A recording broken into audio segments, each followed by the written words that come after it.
Welcome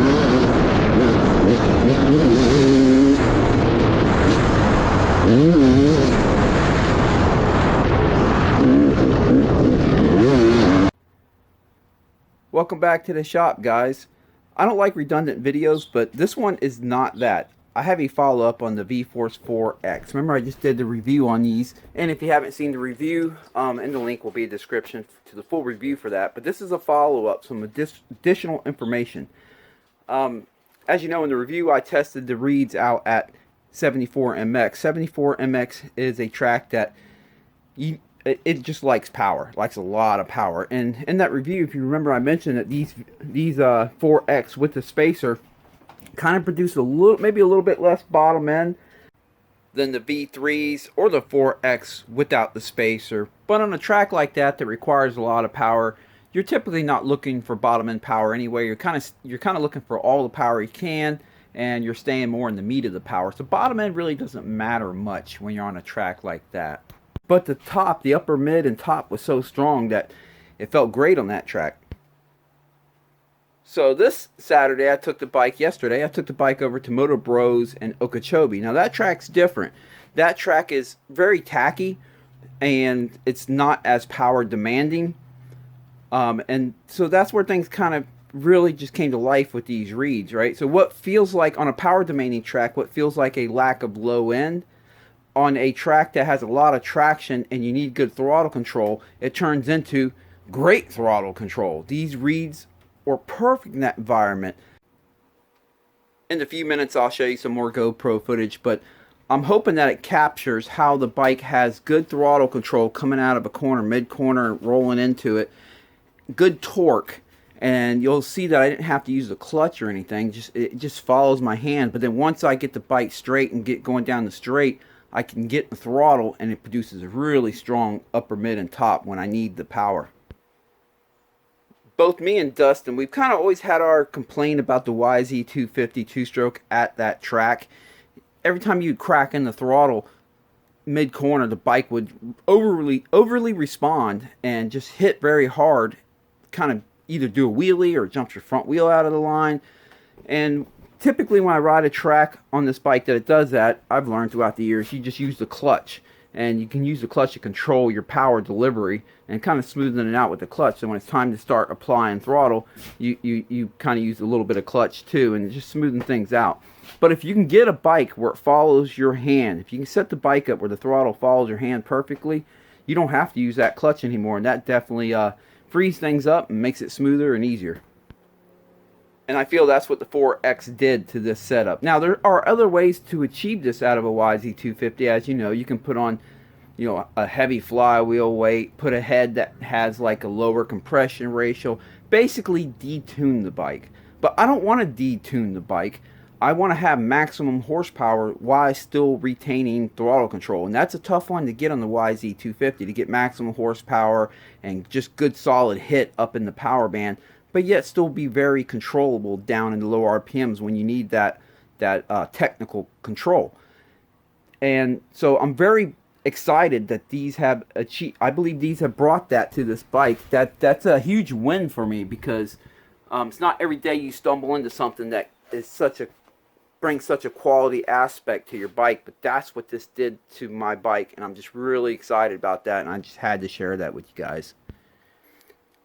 Mid corner, it reminds me of like a lot of these modern 250Fs, where as you just start rolling in the throttle, it doesn't cause the front end to pop up out of line, just kind of gives you the power as you need it, as you feed into it. That's what this reminds me of when I put these reeds on at that track where it's very tacky. Now there are some spots on that track that are slippery too, and that's good, because again, you need throttle control for slippery stuff too, for different reasons, so you don't slide out.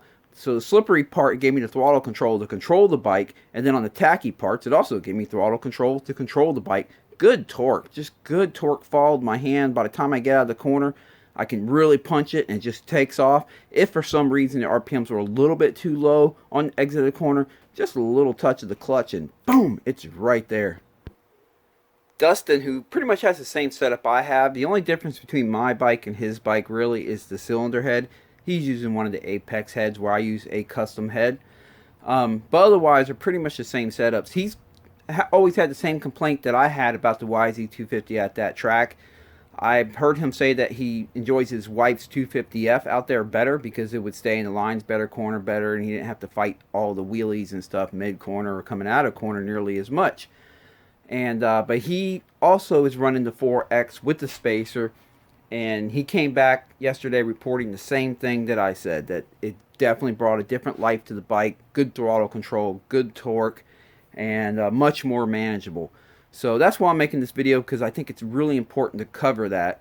This is going to be a good read system for the motocross guy, in my opinion, because we need that throttle control mid-corner and coming out of the corner and in the technical sections, but we also need maximum horsepower once we get everything nice and straight and it's time to really take off. That's what these reads do with the spacer.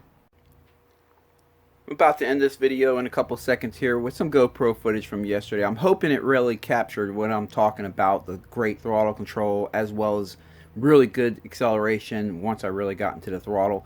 Track conditions were really good. This is a really fun track with some really big jumps. It was a good day.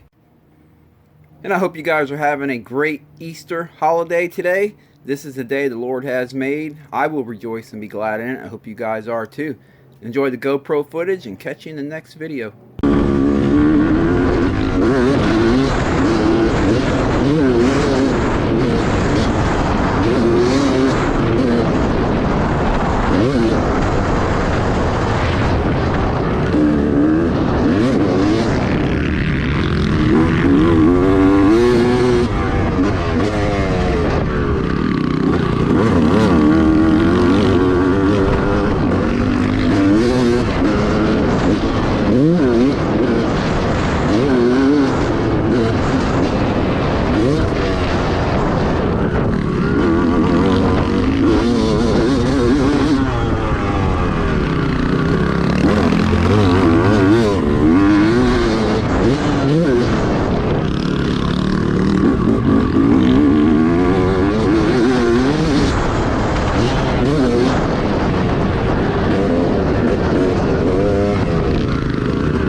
That was good.